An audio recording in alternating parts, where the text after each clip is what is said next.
listening to us from on this big, beautiful planet we call Earth. This is Michael Cross here with another edition of Unlock the Door Radio here on UCY TV Productions, where we try to dig deeper than the corporate media dares to or would care to. Anyway, what I want to discuss today is the future. And I don't mean the future like tomorrow or next year, but I mean the future of humanity. And more specifically, I'm going to talk about one of the elements of transhumanism, and that is robotics. Now, of course, with transhumanism, we think of biotechnology, we think of nanotechnology, but there's also the element of artificial intelligence and robotics that is one of the three sciences, I'd call it the triad of the future, in which things are really going to change for humanity, and I mean big time, okay? A bigger change than introducing a Stone Age people to the space age. And before I begin, I would encourage people, if you're listening to this later on YouTube, please click on the link to my official website there in the corner. You'll see a link. Or also, please become a subscriber so you keep up on new shows in the future. And if you get a chance to, check out my new book. And that's called, you can just do a search on Amazon. That's called The Destiny of Our Past. Or you can just type in Destiny of Our Past and you'll get to it. And let's just start by talking about the premise there as it leads into this whole discussion of what our future is, or what I'm going to call the 6 stages of robotics. Okay, I've broken it down to what I consider the 6 stages of robotics, which, this is my own creation. There's stuff out there with different types of stages, but this is mine.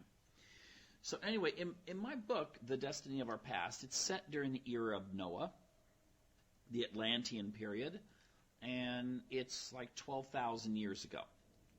And without giving away too much about the book, it doesn't deal with robotics.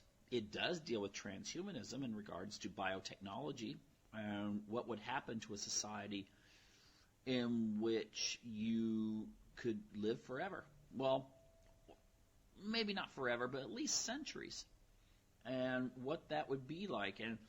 And instead of going the robot route, it goes the biological route. You can create slaves out of recombinant DNA. You can put, you can do with DNA what you wish, because ultimately DNA is nothing more than a blueprint.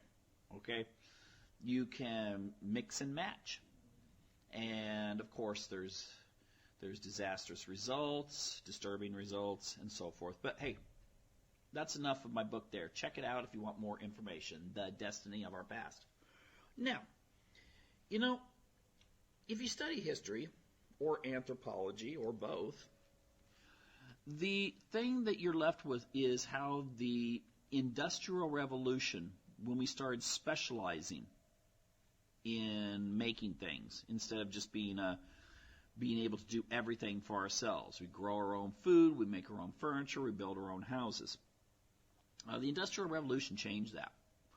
And along with this whole specialization of labor, in which people would work in factories instead of on the land, you had the destruction of the extended family. Now, the extended family, where everyone who's genetically related pretty much lives within walking proximity of each other, and often within the same house, the extended family was probably the rule for thousands of years in our history.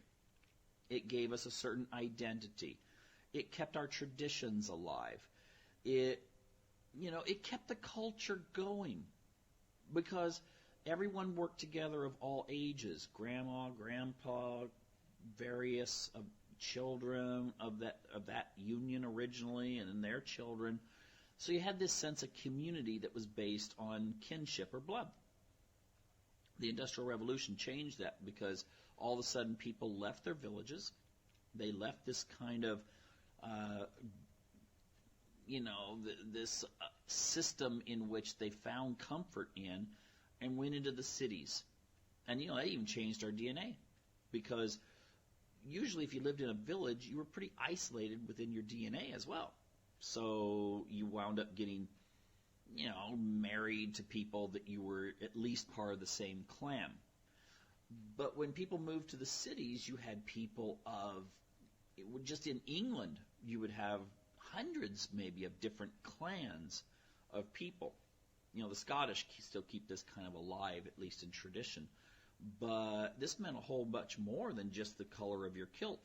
It meant that when people left that, they started mixing, and it changed everything in regards to the composite DNA of the country. And then, as we see with globalization, we're seeing that change not just within a country, but between not beyond region, but the whole world. I mean, it's very easy for someone from Indiana in the United States to meet someone from Spain or from Russia or any other number of countries and get married and mix those traditions. And this would have been impossible without the Industrial Revolution. But I think that the robotic revolution is going to be much bigger than that, much bigger. So, in a way, these TV shows that have been on, there's one that's still on, there was one on in the past, really give us a somewhat of a preview into the future. And one of them that's really popular right now is Westworld. I would encourage people actually to watch that. It's a really well-made show. And the old series from both the 1970s and then, a few years ago, it was put back on, and that was Battlestar Galactica. And along with it, the prequel series, Caprica. These give us somewhat of an idea that robots are the future, and they really are, okay? And if we continue to advance in real life the way we are with robots now, if things just keep getting more and more and more specialized and advanced, what's it going to entail? And then we start getting questions. If robots do all the work, what do we do with the excess people? In the past, your populations could grow, and that just meant more consumers, which meant there was more job opportunities, which created the dynamism that we see today. Small populations didn't have that same dynamism. Big populations that could come together and create really good infrastructure and had good economic systems could reach to the stars. And they did. Look at the United States. Now, the thing is, we're going to have a lot of questions that we have not answered yet. I was talking to a guy that was in a seminar I won't mention the name of the company. It's one of the big transnational corporations in the world. You would recognize it if I mentioned it. And he said he went to this seminar because he was invited to speak, and he listened to the other speakers, and all they talked about was how robots were going to change the economy and the culture of the future. That was the topic. So big corporations and economists, they all know this is coming. Nobel Prize type scientists, they know it's coming. Joe on the street, depends on how informed he is. If you're informed, you know it's coming. If you're uninformed, you're going to be in for some big surprises. So let's just go through this from stage 1 to stage 6. And then I'm going to come back to some of these other technologies I just mentioned, the nanotechnology and the biotechnology, and how that's going to fit into this future evolution of the human species. Okay, so right now we're in stage 1 of robotics. We think we're so advanced now, but we're not. The same is true with nanotech and biotech. We're in stage 1. We're in the infancy of where we will eventually, come to. Our robots are really basic, okay? They've not really advanced so much since the 1980s in regards to factory work. I mean, most of our robots today, They're like the extended arm that comes up and moves an item from point A to point B. Maybe they screw in an item or attach it to complete point C. But essentially, they're labor-saving devices where you still need people there, but they may do a lot of the stuff that it might have taken 3 men in the past to lift up a big metallic object and put it somewhere. The robot can do that and save you having to have those 3 men working. And so really, we're kind of in that stage where if you think of Terminator 1 towards the end, when the Terminator, played by Arnold Schwarzenegger, he's in that steel factory and he sees one of these mechanical arms doing something, and he sort of has this funny look as he's looking at it. You know, you get this idea. He's like looking at his primordial existence, you know, where he came from. And that's still where we're at. Now, what has advanced is our artificial intelligence. But to get to stage 2, we will have to combine at least rudimentary thinking, which means a little bit more artificial intelligence research, to mobility. And, of course, that's going to require flexibility and some sort of sustainable mobile energy source. You know, you see some of these robots that DARPA's working on, and they pretty much look like big toasters with legs. And I'm sure they've got stuff much more advanced than that, much more that we don't know about. But that's what they're showing us. And they don't look so impressive. They look like a dog with no head, and but made out of metal, and it carries things. But often they have like a big energy pack on, or if they're in a building, they're attached to a cable. That's very limiting. So you're going to have to work on that energy source, which they are working on. And when it comes to human application, like you and me type application, aside from our computers and being able to ask directions in a GPS and maybe give us a very, very basic answer,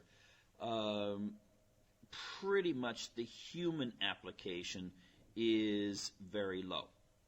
Okay, there's people talking about sex robots, but if you take a look at much of the stuff that's out there that people are saying, oh, we're selling these next year, they're basically dolls that feel and look human. They might have something that makes the lips move or the eyes blink or something, but that's all they are. Okay, we've not reached that stage where you're going to have, sit there at the table and talk to your robot. Okay, we're just not there yet. But one thing that these have caused, though, all these robots and better computer systems and so forth has caused, is that many blue-collar labor jobs are gone. And unfortunately, they won't return. Of course, our politicians promised, with globalization and mechanization and automation, there will be different types of jobs. But it hasn't materialized. We haven't had that transition from horse to car, which meant that there was jobs in the auto plants. Instead of being a blacksmith, you could work on the assembly line. We have not seen that. Okay, and I don't really foresee that blue collar jobs as we think of back in the Fred Flintstone days, when everyone went off to work with their lunch pails. And that was maybe 30% of your population doing that. I don't think that's going to come back. We may have some return if the economy gets better, but we're not going to see a major shift back to the 1950s in that regards. Stage 2. Now, when we reach stage 2, which we're coming close to, that's when you're going to see more of these plastic-looking robots of the science fiction variety doing manual tasks. Okay, it's not going to just be the arm lifting something and putting it somewhere, but it'll be something that maybe looks a little bit human and picks up something very heavy and moves it somewhere else. Now, again, like I said, these would require the ability not just to react, but also to think. For instance, if it's hit with an unusual situation. That's where the artificial intelligence would have to come in. So you have to have an effective worker. To have an effective worker, you do not want it to stop doing a task if a box falls in front of it, and it just stops. Like, when those toys that you play with when you were a kid, and maybe a toy train that would run on the floor, and then if it came to the wall, it turns around and goes another way. You got to have something more than that. It has to have the ability to process options. It has to be able to think. Do I pick it up, go around, evaluate damage to the contents? These are the things that a regular worker would be able to do. The robot has to do that if you're going to start replacing pretty much all jobs with robots. And, of course, with competition and the economy, you'll see a desire, especially in countries like China that still have a lot of labor-intensive industry. They're going to really, really strive to get better and better quality robots that will replace people. And hey, robots don't have a problem when it comes to having to sleep, having menstrual cramps, getting sick, spraining an ankle. Of course, they can get damaged, I'm sure. But the thing is, you can see my point. They may cost a lot at first, but they're going to be very cost efficient afterwards. They don't have babies. They don't ask for time off to be at home with a child. They just work. Okay? Now, the EU is talking about giving them human rights. But yeah, I'm kind of going, wait a minute. I mean, unless you guys know something that the rest of us don't know, robots are not at that stage of thinking in the sense of, who am I? Where do I fit into the universe? But then again, maybe the EU, people that run the EU know a little bit more than we do. Anyway, now, at this point, your computer also, which you're interacting with, may be able to speak to you if artificial intelligence continues to expand. And I'm not talking about, again, the stuff where you ask a question and the computer tries to assess what you've said and then gives you this answer, like we have in cars nowadays, that a lot of people have this.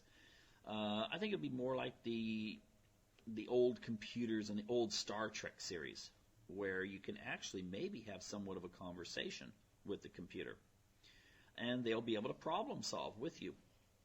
That's going to be here soon. And here is when we could see the application as companions, care workers, sex robots, because we will be able to get responses that are not necessarily just programmed replies. Now, of course, at this point, we will see most labor jobs and some service jobs cease to be human dependent. At this point, when you can interact at least at a very rudimentary level, then there's no reason for the busboy at the restaurant to be a boy or a man or a woman or whatever. It can be a mechanical device that will come to your table, clear your table, and go back and probably just hand over the stuff to another robot. Okay? So at this point, we're going to see a lot of the jobs that maybe people went into when they lost their job at the steel factory because it was automated. They'll see the job maybe they had to take at a restaurant in replacement, which of course didn't pay very much, being taken over by a robot as well, and so forth. So there's where we're going to see a lot of changes. And, of course, that's going to put a lot of people out of work. I'll get to this whole work thing, though, because I have a theory as to what they're going to do to solve this problem. Okay? And we'll just get there. Okay? Now, stage 3, here is when you're going to see such things as military applications really come in. Hello, Battlestar Galactica. Aircraft no longer need to have pilots. Drones will carry out their own missions. All right? You will have drones that will be programmed so they can think and analyze a situation, assess it, and kill a target if that's what they feel is the necessary thing to do. And you won't need someone, aside from maybe someone to review things, just like you do now with drone operators.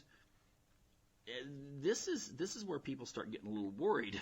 This is where we're starting to talk about the robot apocalypse type thing. But let's just pretend like we don't have to worry. We can keep them under our control. Now, active duty personnel, this will be when they'll start getting phased out. Because service personnel, which usually take up the largest percentage of your military, will be all robotic. And when it comes to frontline type stuff, your tanks, they could be automated so that you don't need actual people in those tanks.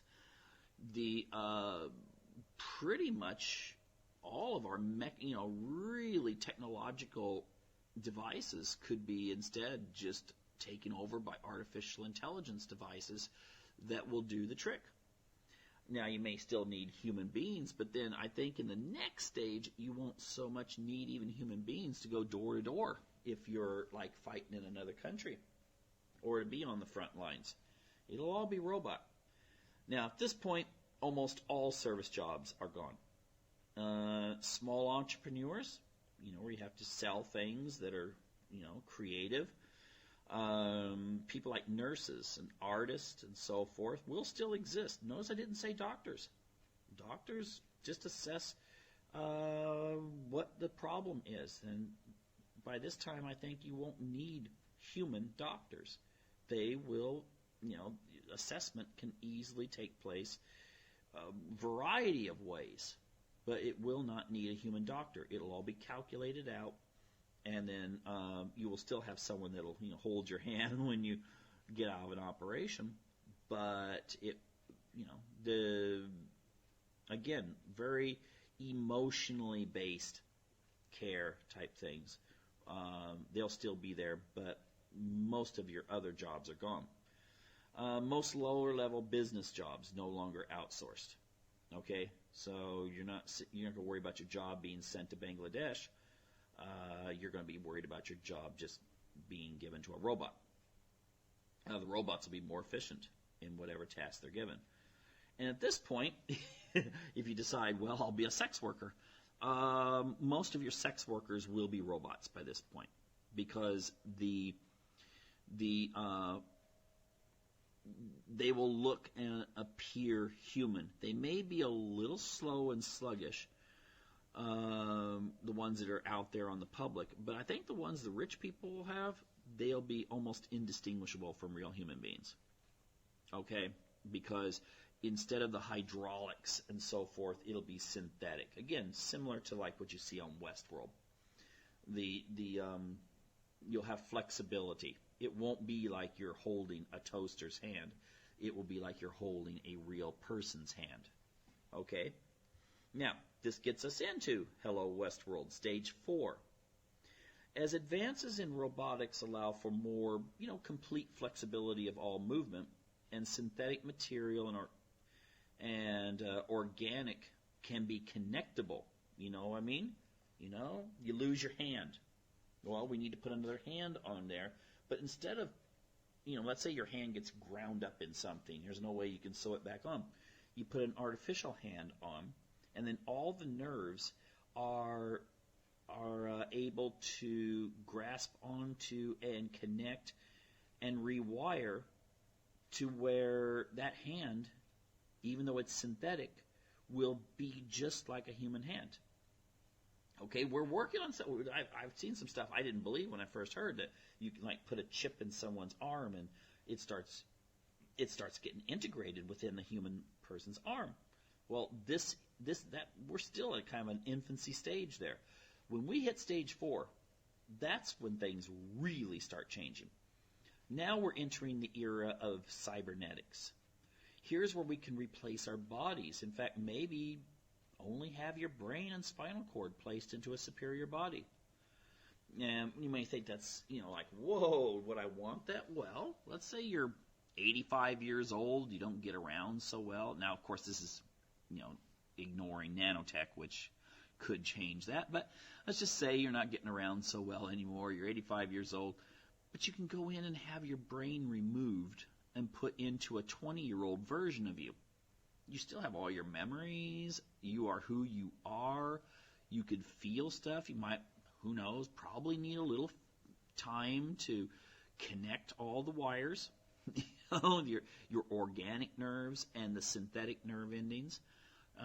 so that everything works and feels like your old body did. But it'll happen. And maybe your new body is even better than the old one. Maybe you can run, 40 miles per hour. Maybe you don't have to be out of breath or anything. You're just very functional. Just, recharge your batteries, however they'll do it in those days.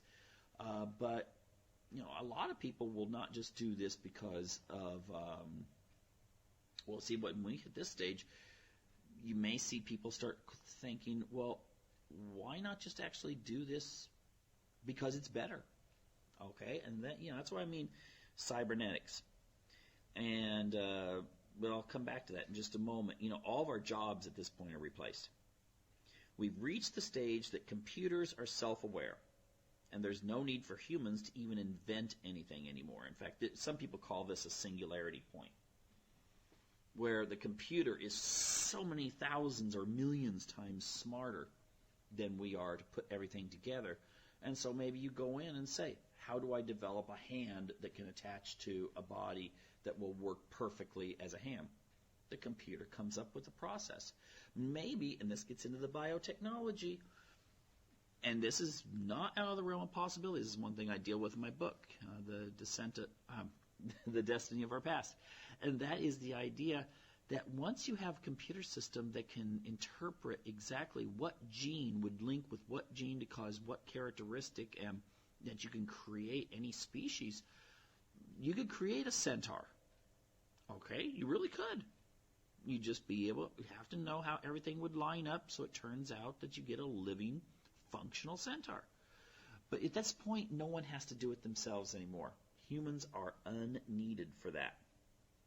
Now, at this point, too, most people are involved with sex robots. Relationships are so 20th and maybe early 21st century. In fact, at this point, a man wouldn't need a woman because he could just have a child, and he could get a donation of an egg, and then he could just raise that in an artificial womb and have a robot co-parent, sort of what we saw kind of in Terminator 2, where John starts to see the Arnold, the Schwarzenegger robot character, as a father. We could see that happening, and vice versa. A woman, just needs a sperm. She doesn't really need a man if she doesn't want to. Now, there is something quite interesting about this, and that is what will happen to the family by the time we reach this point. Now, I should note, too, at this time, a human brain may not only be able to be placed in a synthetic body, but attachments could be inserted into the brain to allow a person to be as efficient and intelligent as a computer, but still retain their own ego.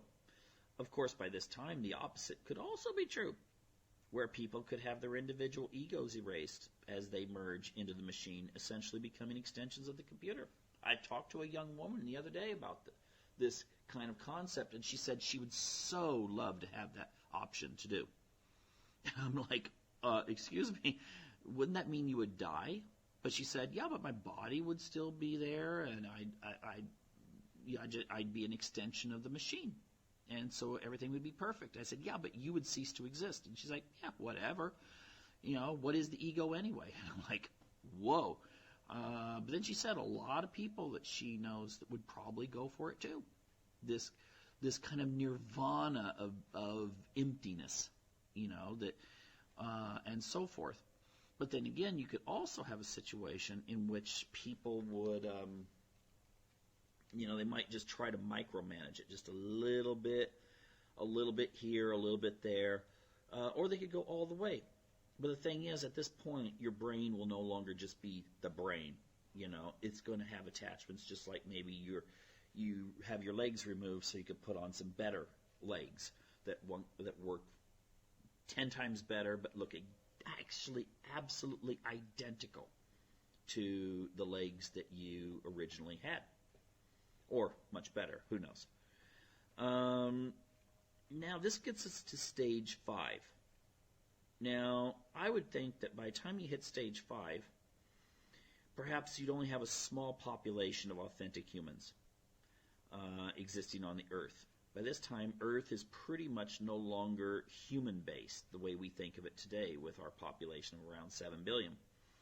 And at this point, you would probably see planning take place where most cities that we know of today would be deconstructed and returned to nature.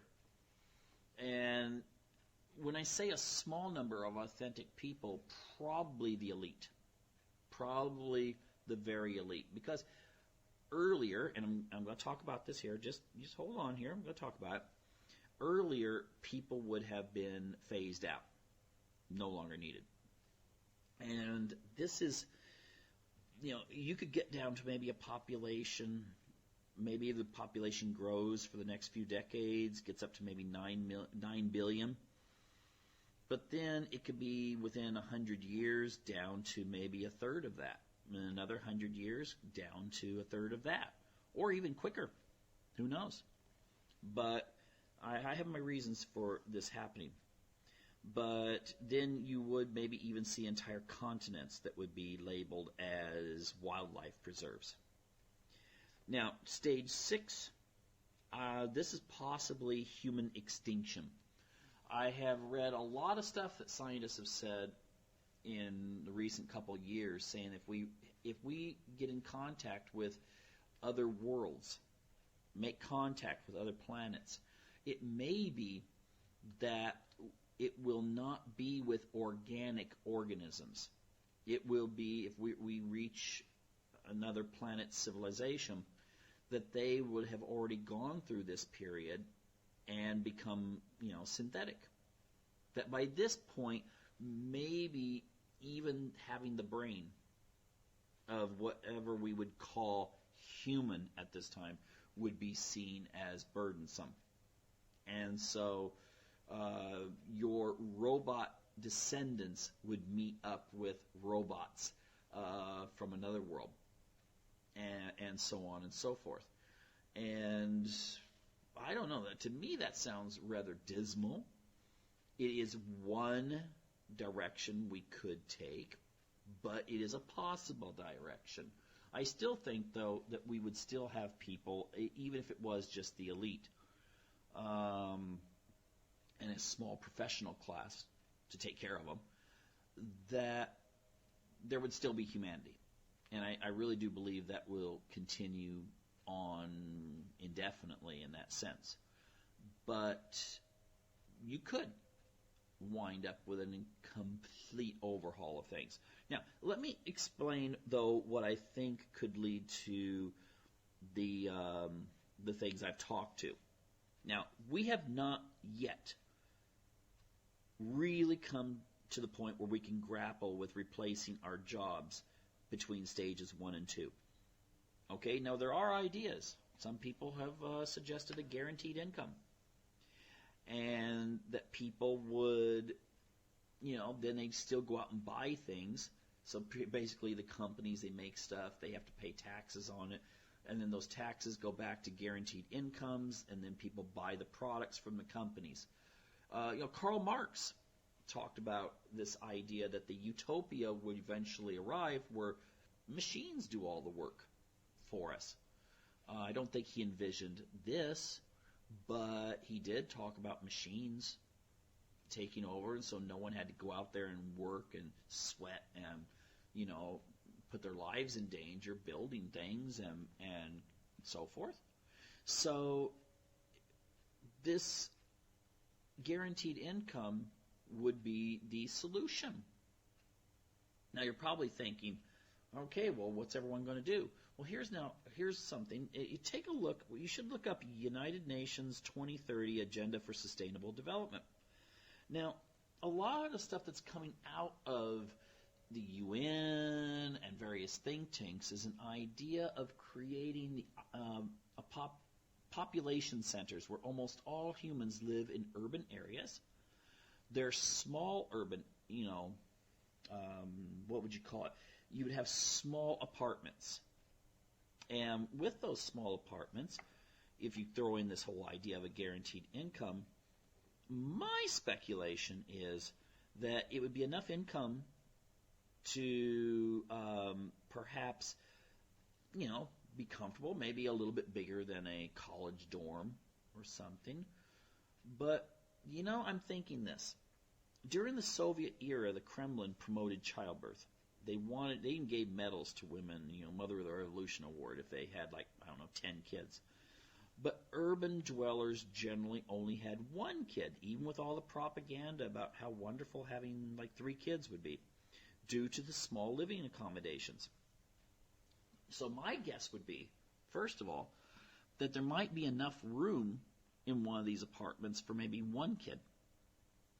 And if you're guaranteed income, you take a look at it. It doesn't grow when you have 2 kids and 3 kids and 4 kids, but stays constant. So you would have I think you would have some government agencies sitting there going, oh, well, let's see, here's how much money one person can live on comfortably. Here's how much 2 people could live on comfortably, and no more. Now you're probably thinking, yeah, but that's just the husband and wife. I think that husbands and wives will, just like the extended family, you saw an end to grandma and grandpa living in the same house. I think you're going to see an end to, at least this is what's in the works. Okay, I'm not saying this is something I like, and I'm not saying this is what's going to happen, but this is what's in the works. This is what the elite would like to do. And I think what you're going to see is you're going to see a more female-oriented population until you reach the final stages where, we start seeing everything being synthetic. Women are the ones who have the children. Now, as sex robots advance, many men will see marriage as just, inconvenient, unnecessary. The cost-benefit will weigh heavily to remaining single. Likely, and this is my opinion, likely eugenics will be phased in as women seek donors for their one child. Because they're going to still maybe want to have a kid, and they're going to want to make sure that one kid is perfect. Now, there you could throw in some biotechnology too, where conception will only take place in the lab. A woman could remain a virgin all of her life, never have sex with a man if she didn't want to. I mean, they can do that today, but I think it's going to become more prevalent in the future. And they might become, in this kind of atmosphere, women may also become far more fluid in their sexuality, which, this could result in maybe forming relationships with other women, and maybe if they want, 1 or 2 men can be part of the network as well. Now, this is already starting to kind of sprout, and it's called omnigamy.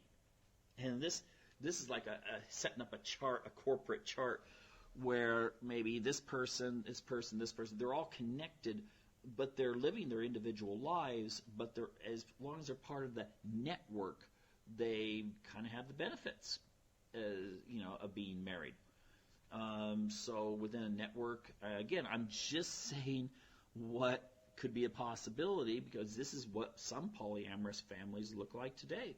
They don't necessarily live with each other, but maybe Joe and Pedro, they like to get together sometimes and romp in bed. And spend time together and do all this kind of stuff. And Susie and Clara like to do the same thing. But sometimes Susie likes to be with John, and then maybe Hank over here, and then maybe you have a situation where Marcia and Maria, and you see what I'm saying? This is kind of a situation that wouldn't exist in an agrarian society. It would be very inefficient, even if someone was inclined to want such a thing. This is something that only usually comes in amongst the upper levels of society, where you have, most of your swingers. You got to remember, America, let's just say America, it is a place where you're not worried about the next meal on your table, okay? So in some ways, it is living the life of maybe the elite of 200 years ago. But you see swingers, they usually occur amongst the upper class. You may see, like on a Jerry Springer show, you may see, some people that live in trailers or something like that. But ultimately, most from my understanding and my research, most of your swingers come from professional. They're usually younger, middle age. They're not the kind of people that you would see on a talk show necessarily. But the thing is that this is a product of a change in economy. Now, of course, you're saying, yeah, but looser morals. But sometimes looser morals come from urbanization, communication, and a change in economy. Okay? We have people nowadays who they're thinking, okay, well, I want to be a doctor. Okay, well, that means you're going to be like 27 before you graduate. Then they're thinking to themselves, okay, well, if you come from a very religious background that says, oh, I have to be a virgin until I'm 27 because that's when I'm going to look around and see about getting married, because a lot of people don't want to be married in college. So therefore, longer colleges, delayed marriage and childbirth usually leads to people having far more sexual partners during their life, as opposed to if they lived in an agrarian society where maybe the first person they ever meet and fall in love with, that's the person that they're connected to forever. Now, this society that I described could easily wind up polyamorous, female-dominated, and very technological. Okay, you don't need that many men. Maybe just a few men, and that again would not be because you needed them for family or companionship. Your companionship will be with who you're with. Okay, and so I would see that this society that we'd be getting into in when you get past stage 2 and you get past even stage 3 would look like this. Now, religions that rely heavily on traditional views of marriage and family, I would see that their very core people would remain faithful, okay? But they'd see themselves as being more and more different than society. They would, who knows, maybe they would be the ones who, when you reach stage 5 or 6, it's the elite, and it's small numbers of these people who are the final humans left on Earth. You never know. But anyway, the religions that are heavy on traditional values of marriage and family would probably lose most of their significance in these eras. And, the thing is, though, humans, I think, are spiritual creatures. So more time may lead to more contemplation of spiritual ideals, thus lending to a form of 1960s transcendence culture. Okay, you may get kind of not atheism. I think actually you get opposite. The more we know, the more we might realize that atheism does not explain it. Cold evolution does not explain who we are. But then we start thinking. We have lots of time on our hands to contemplate these things. The hippies in the 60s still had to work to get some money to eat. These people wouldn't have to work. So therefore they have all the time in the world. And they have instant communication with anyone on Earth or anything. And they have robots that even they can communicate with and discuss things with. So I think we would hit a really interesting level of spirituality, so to speak. Now, the people who rely on their hands, we've got to say this, the people who have traditionally had to rely on their hands for work may not have a place in this new world order. They will not be eliminated. I think we're past that.